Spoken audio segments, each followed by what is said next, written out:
منظور پښتون ولې نه وژل کیږي؟ د دې پوښتنې په اړه خلک او پښتانه ډیر فکر کوي او دوی یې په ډیر شک کې اچولي دي.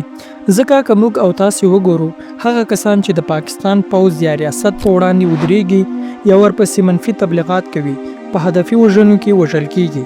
مثال په ډول ګیلمن وزیر، عثمان کاکړ، عارف وزیر، ارمان لونی، مفتي منیر شاکر، مولانا خانزیب او نور ډیر فعالان ځینې تر اوسه نادرک او ورک او ځینې له منځه تللي، خو منظور پښتون تر اوسه پورې ژوندی دی. که څه هم منظور پښتون په هره جلسه او غونډه کې د پاکستان پوځ پر ضد سخت الفاظ کاروي، دا امای او دا یسای نام اخیستل په ډاډه درته خلم، خو بیا هم له کوم ساتونکي یا ویرې کله په جنوبي وزیرستان کې د عامو خلکو دکان کې ناست وي، کله په باجوړ او نورو علاقو کې له ځوانانو سره د کرکټ لوبه کوي، او کله په عامو ځایونو کې لمونځ کوي، او کله هم په عامو ځایونو کې له ملګرو سره په چکر ځي، خو هیڅ زیان ورته نه رسیږي او نه هم وژل کیږي. د دې پوښتنې کول د هر چا حق دی، خو دا چې حقیقت څه ده او ځواب یې څه ده، راځئ دا موضوع نن په دې نننۍ ویډیو کې وڅېړو.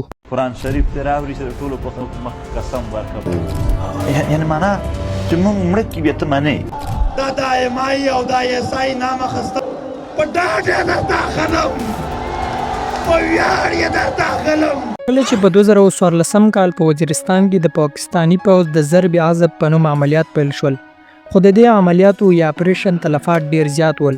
تقریبا 1 لک پښتانه مهاجر او بیکوره شول، زرګونه نور ځوانان ورک شول او نور ډیر ځمکني ماینونه په وزیرستان کې ښخ شول، خاص طور په جنوبي وزیرستان محسود سیمه کې. خو د دې ظالمانه عملیاتو په وړاندې هیڅ چا هم غږ نشو پورته کولی، او هغه چا چې به غږ پورته کړ یا به یې ژوندی ورک کړ او یا به یې هم له منځه یوړ. دا لړۍ تر کلونو جاري وه، خو په پایله کې د جنوبي وزیرستان له خړې خاورې یو ځوان راپورته شو چې یوازې یوه سره خولۍ او خړ څادر یې درلود او دا خاموشي یې له منځه یوړه. دا منظور احمد پښتین و. منظور پښتین په 1994 کال د جنوبي وزیرستان په سرواکي کلي کې زیږېدلی. د منظور پښتین کورنۍ هم د هغو 1 لک کورنیو څخه وه چې له وزیرستان څخه مهاجر شوي ول.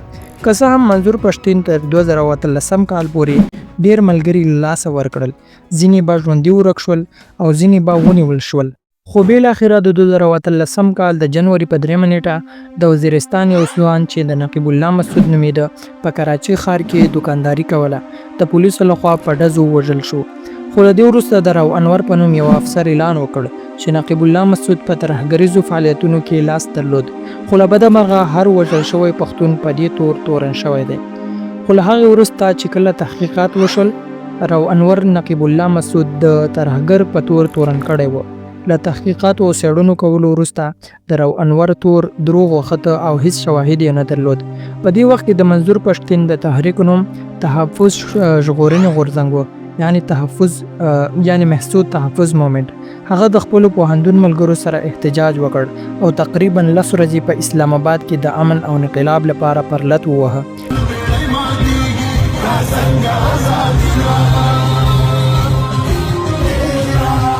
خو په رښتیا هم دا یو انقلاب و. له دې وروسته د محسود ژغورنې غورځنګ یعنی محسود تحفظ مومنت تحریک نوم په پښتون ژغورنې غورځنګ یعنی پښتون تحفظ مومنت PTM بدل شو. له دې مخکې هیڅ چا دا جرأت نه درلود چې د پاکستان پوځ او ISI نوم واخلي، خو منظور دا هر څه په ښکاره ډول وکړل. دا د امای او دا یسای نام اخیستل دوی واجب القتل ګناه شمارولو، په ډاډه درته خلم، په ویاړ یې درته خلم. انقلاب خو دا هغه غږ و چې نړۍ پام یې ځان ته راواړوه، د نړۍ رسنیو پرې خبرې وکړې او دا غږ بیا تر اوسه خاموش نه شو. خو منظور پښتون ان تر دې چې له یوې بهرنۍ الجزیره په نوم رسنۍ سره خبرې کړي او دا یې ویلي چې زیات وختونه به ماته د پاکستان لخوا اخطار او وارنینګ راکول کېده چې دا کار مه کوه او موږ به تا ووژنو. خو د دې انقلابي غږ د خاموشه کولو لپاره د پاکستان پوځ له بېلابېلو لارو هر ډول هڅې وکړې.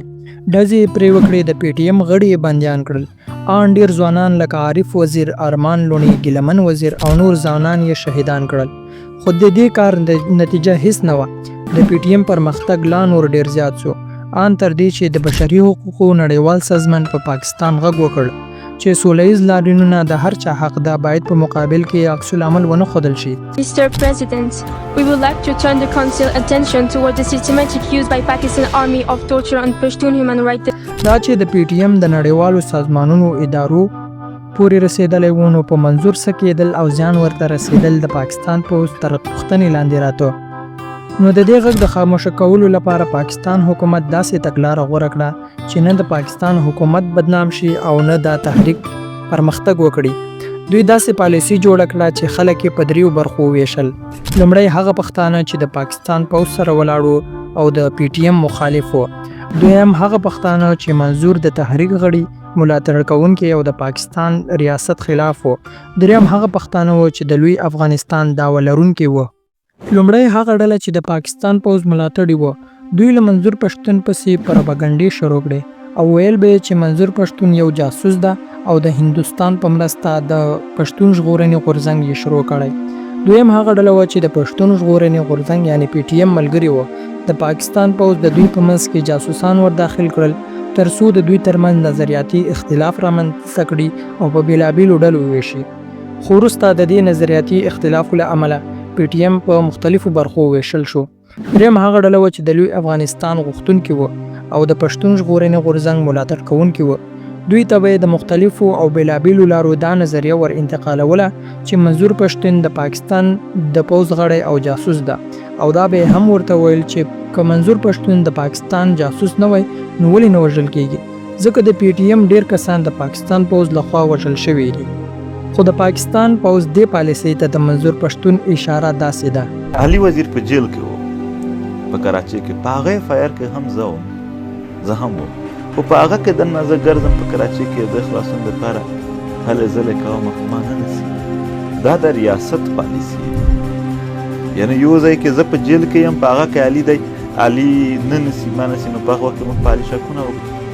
ریاست دا کوشش کوي چې هر څومره وي چې په دې تحریک باندې خلک بې باوره او هغه خلک چې وایي منظور پښتون ولې نه وژل کیږي او د پی ټی ایم نور غړي وژل کیږي نو د منظور پښتون ځواب دوی ته داسې دی.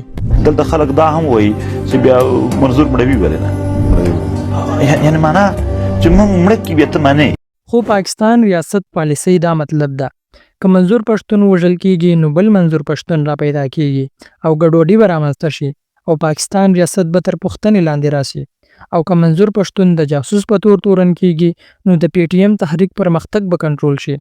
منظور پښتون یوازې او یوازې غواړي چې په پښتنه خاوره د امن وي، پښتون قوم د آزاد وي، په پښتنه خاوره د پښتون خپل کنټرول وي او پښتون قوم دی یو او بل تور باندې نه وژل کیږي. هغه 80,000 پښتانه چې ورک دي هغه باید را پیدا شي او هغه ماینونه چې په قبایلي علاقو کې ښخ شوي هغه باید له منځه یوړل شي. نو دا و پی ټی ایم او منظور پښتون ژوند ته لنډه کتنه. که دا ویډیو مو خوښه شوې وي ویډیو در سره لایک او چینل در سره سبسکرایب کړئ او که دا هم غواړئ چې پوه شئ چې افغانستان خاوره ولې د کلونو راهیسې نه ماتېږي نو په دې ویډیو کلیک وکړئ. Thanks for watching this video. See you next time.